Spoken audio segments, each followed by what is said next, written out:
tenemos una introducción al tema de la promesa de restauración en el libro de Oseas. ¿Se habían dado cuenta que el tema tanto al inicio del primer libro de la Biblia como al final del último libro de la Biblia es el mismo? Dicho tema es el matrimonio. La Biblia comienza y termina con la unión amorosa de un marido con su esposa. En Génesis 2, la pareja es Adán y Eva. Y en Apocalipsis 21 y 22, la pareja es Cristo y la Iglesia, la cual ha llegado a ser la Nueva Jerusalén. De hecho, la totalidad de la Biblia es la historia de un romance divino, un romance entre Dios y su pueblo corporativo. En Génesis 2, Adán es un tipo de Cristo y Eva es un tipo de la Iglesia. En el libro El Cantar de los Cantares, Salomón tipifica a Cristo, mientras que la campesina sulamita representa a la Iglesia. Y en los libros de los profetas, la novia está tipificada por la nación de Israel. Ahora podemos ver que la Biblia verdaderamente es la historia de un romance. Es la historia de una persona divina que va en pos del deseo de su corazón, que busca ese deseo y lo consigue. Al llegar a Apocalipsis 21, se nos dice que la novia se ha preparado y que se ha vestido de lino fino, sin mancha ni defectos. Sin embargo, no siempre fue así, ya que como dice en muchos lugares de la Biblia, y ese es precisamente el caso del libro de Oseas, la novia requiere de mucha labor antes de poder estar lista y preparada. Y esta novia será presentada delante de aquel que es la persona más amorosa y atractiva del universo. Y este es el Cordero de Dios, nuestro querido Señor Jesús, nuestro novio. Hemos llegado a un tema que era el favorito de Witness Lee y que, como dijimos en el mensaje anterior, es el tema favorito de toda la Biblia, ¿verdad? Por supuesto que lo es, Víctor. Es realmente sorprendente ver que en un libro como el de Oseas también se habla acerca del romance divino. Como veremos en este mensaje, encontraremos una luz muy fresca respecto a la razón por la que Dios tiene que juzgar a su pueblo. La razón es que Él desea obtener una novia pura para sí mismo. Ya hablamos acerca de esto en el mensaje anterior, pero creo que es importante mencionarlo de nuevo. Génesis 2 inicia con la historia de Adán y Eva, y quizás algunos estén familiarizados con la Nueva Jerusalén, que se menciona en Apocalipsis 21 como una novia que está ataviada para su marido. Esto significa que hay unas bodas tanto al inicio como al final de la Biblia. Sin embargo, creo que nadie ha hecho una conexión entre estas dos bodas, ni tampoco ha hablado acerca del asunto del cortejo que se revela en toda la Biblia. Sin duda, esto es una gran revelación, ¿no le parece? Por supuesto que sí, Víctor. La mayoría de las personas tienen el concepto de que una vez que somos salvos, podemos ir al cielo. En ellos no existe el pensamiento de una boda, como la consumación del cortejo maravilloso que se lleva a cabo en la tierra y que se expresa en la relación de amor que Dios tiene con su pueblo. Hay muchos ejemplos en el Antiguo Testamento que nos conducen en esta dirección y, por supuesto, el Nuevo Testamento termina con este maravilloso cuadro del novio y la novia. Cristo es el novio y la Iglesia es la novia. Así es. Además, el apóstol Pablo habla frecuentemente acerca de este tema en sus epístolas, lo cual es una figura de Cristo y la Iglesia. Pero la primera tipología son Adán y Eva.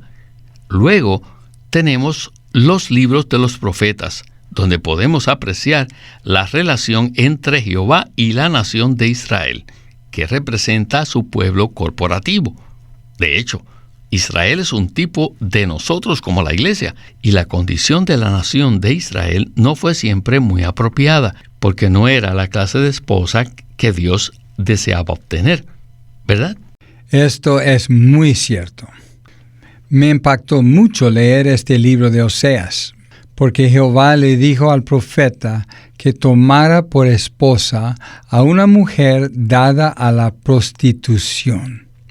Sin embargo, después de seguir leyendo, me di cuenta que Dios es muy celoso con la pureza del pueblo con el cual pretende casarse.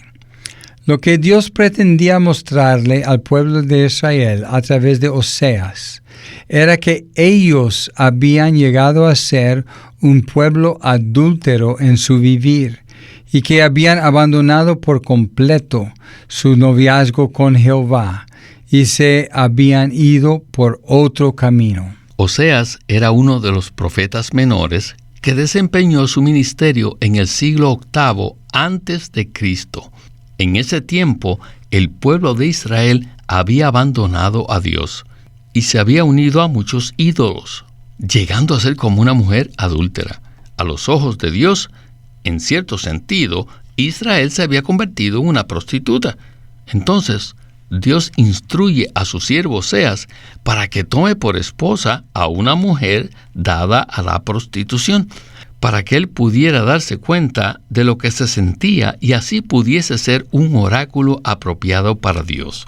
Quisiera leer el versículo en Oseas 1:1, que dice así: Palabra de Jehová que vino a Oseas, hijo de Beri, en los días de Usías, Jotam, Acaz y Ezequías, reyes de Judá, y en los días de Jeroboam, hijo de Joás, rey de Israel. Para esa época, Israel se había dividido en dos reinos, el reino del norte y el reino del sur. El reino del norte era el reino de Israel, y es el lugar donde Oseas ejerció su ministerio. In Hebrew, Hosea, En hebreo, Oseas the original name of Joshua, era el nombre original de Josué. Osea y Josué actualmente son lo mismo y significa salvación de Jehová, notando que Jehová es la salvación. El tiempo del ministerio de Oseas es entre 785 y 725 a.C., unos 60 años. El objeto de su ministerio ciertamente no era muy bueno. Fue el adúltero y apóstata reino de Israel. Esto es terrible. Este es el caso de Israel, que es la esposa de Dios. El lugar de su ministerio fue el reino norteño de Israel. En ese tiempo Israel estaba dividido en dos naciones. La nación del norte se llamaba Israel o el reino de Israel, y la nación del sur era llamada el reino de Judá. El tema del libro de Oseas es que Jehová es la salvación de la adúltera y apóstata Israel al recibirla nuevamente y restaurarla. A pesar de esa clase de condición y posición, Dios aún deseaba salvarla y recibirla de regreso y restaurarla.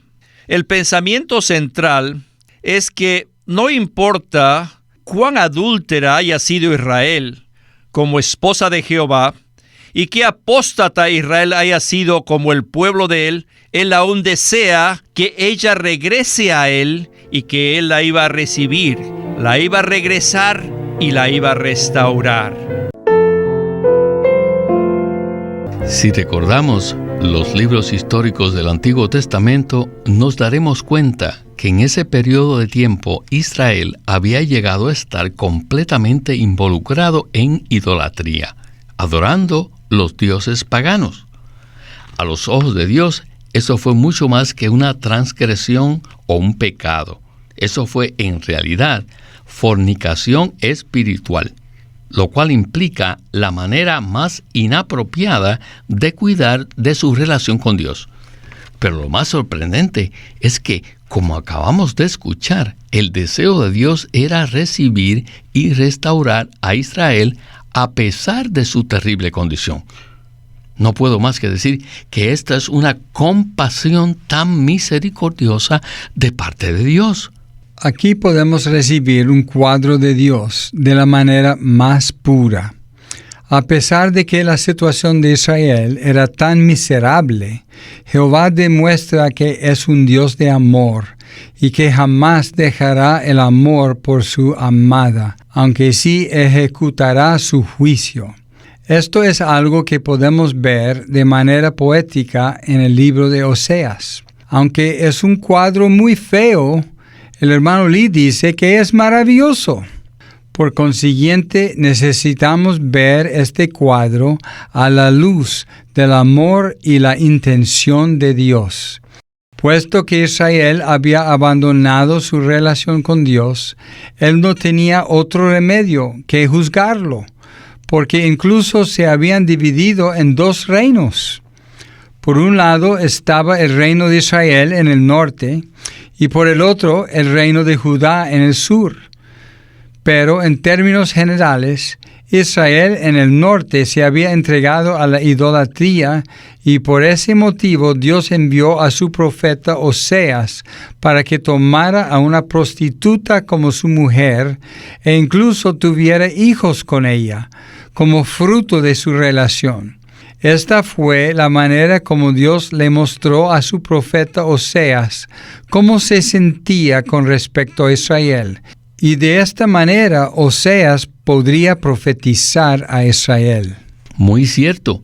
Dios no solamente pretendía enviar un mensaje por intermedio de Oseas, sino que deseaba que el profeta experimentara también la misma situación para que él pudiera transmitir la agonía de Dios en su juicio contra su propia esposa.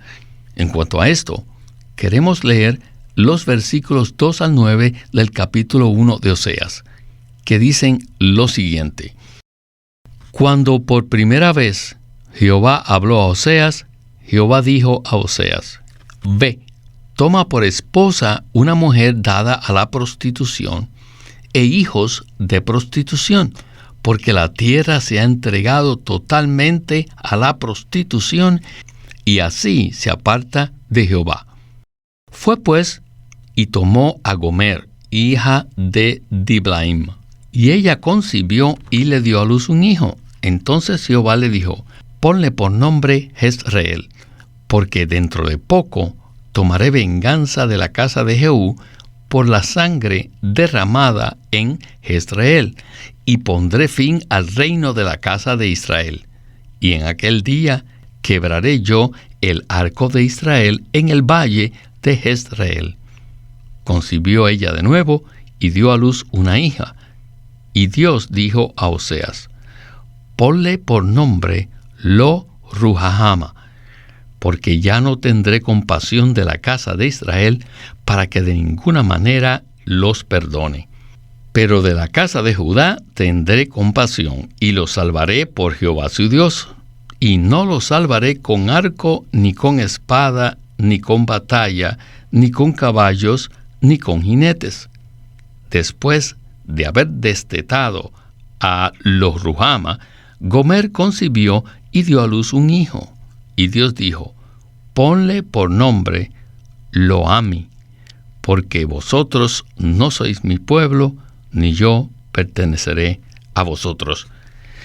Creo que es muy fácil enredarse con los nombres en el Antiguo Testamento, pero los incluí en estos versículos debido a su significado.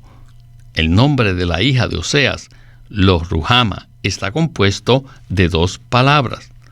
Ruhama, que significa compasión, pero Lo significa no. Por ende, el nombre completo de la hija de Oseas significa sin compasión.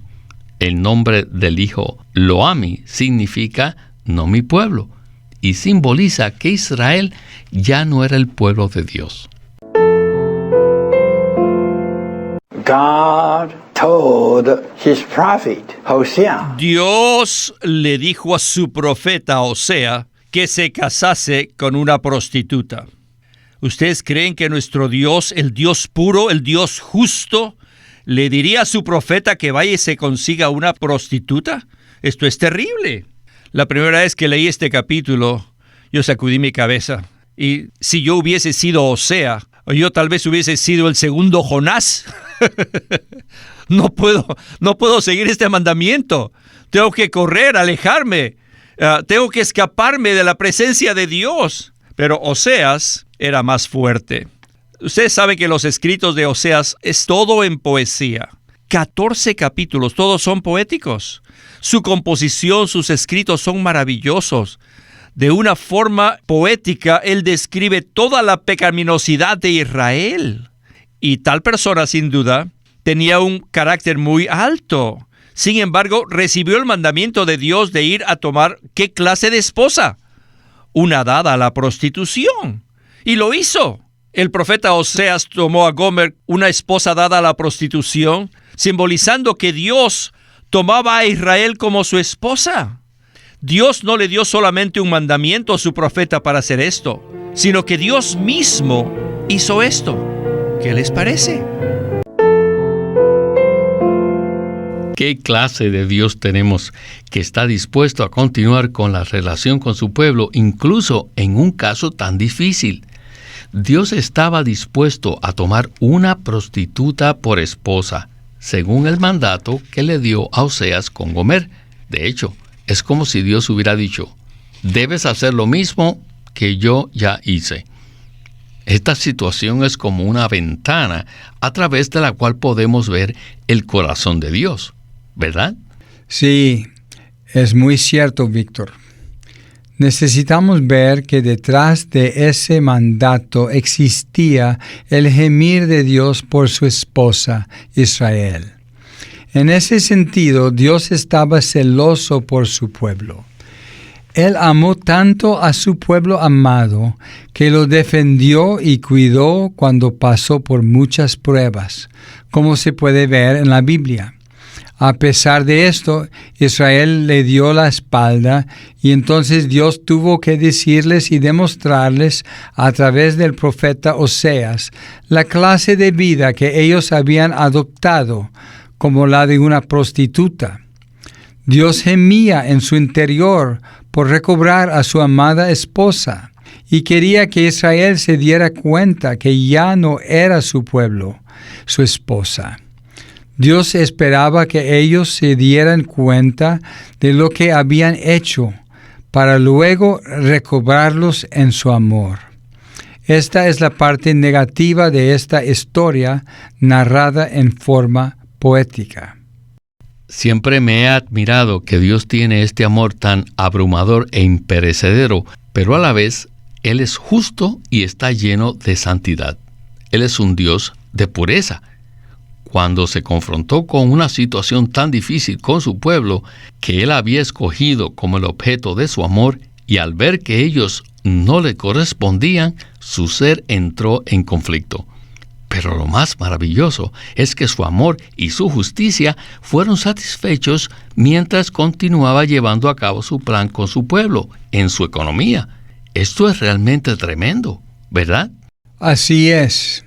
Es maravilloso comprender que Dios tiene un amor imperecedero, pero a la vez ejerce su justicia cuando trata con las personas. Él le pidió al profeta que se casara con una mujer dada a la prostitución, para que el pueblo se diera cuenta de lo que habían hecho, se arrepintieran y regresaran a Dios, a fin de ser recobrados bajo su cuidado amoroso. Ya vimos que Lo-Ruhamah y Lo-Ammi significan respectivamente sin compasión y no mi pueblo. Sin embargo, en Oseas 2:1, la situación cambia y dice, decid a vuestros hermanos, Ammi, y a vuestras hermanas, Ruhamah, lo cual significa compasión y mi pueblo. You have to learn two things. Number one, Debemos aprender dos cosas. Número uno, que el amor de Dios es eterno. Y Él ama a Israel con su amor eterno. No hay cambio en el amor de Dios. Y número dos, tenemos que darnos cuenta que este Dios amoroso también es un Dios de pureza y es un Dios de justicia que no puede tolerar ninguna clase de inmundicia. Él no puede tolerar ninguna clase de injusticia. Así que podemos ver aquí el castigo de Dios. El castigo de Dios viene, y pese a que los israelitas han dejado de ser una nación, aún en cierto sentido, ellos todavía están bajo el castigo de Dios. ¿Pueden ver esto? El castigo de Dios es con un amor eterno. Así que Jeremías dice, debido a tu compasión, aún podemos permanecer. Es por la compasión de Dios que todavía Israel permanece. Y aquí todos tenemos que aprender la lección. Hemos sido escogidos por Dios, hemos sido amados por Él, y su amor es eterno. Pero no debemos ser indulgentes en nosotros mismos solamente porque Dios es amoroso. No, debemos tener temor y temblor. Sin embargo, seguir disfrutando su amor eterno. ¿Por qué? Porque una vez que nos descuidamos un poco, sufriremos. Dios vendrá a tratar con nosotros. Por un lado, este trato es amoroso, y por otro lado, es un castigo. ¿Ven esto? Yo deseo que vean esto. Hoy en día es lo mismo con nosotros. Tenemos que conocer el amor eterno de Dios, que es siempre victorioso. El amor siempre gana la victoria. Así que Israel será perfeccionado. ¡Aleluya! Y ahora, bajo la victoria del amor de Dios, Israel será el pueblo de Dios. E Israel obtendrá la compasión de Dios. Y nos damos cuenta que sin tal benevolencia amorosa, no habría manera de que estuviéramos aquí. Sin embargo, no debemos tomar ese amor como una excusa para ser indulgentes con nosotros mismos. Podemos relacionar esto con una situación familiar. Los padres aman a sus hijos, pero cuando los hijos van más allá de los límites impuestos por los padres, tienen que disciplinarlos. Sin embargo, esa disciplina no es con ira, ni tampoco es un ajuste de cuentas. En realidad, es una labor de recobro para poder recobrar la relación amorosa en la familia. Esta es exactamente la situación con Dios. Él tiene este problema con el pueblo de Israel, pero debido a su amor por ellos, debe disciplinarlos para volver a ganarlos. Y Dios muestra esto a través de Oseas, su profeta.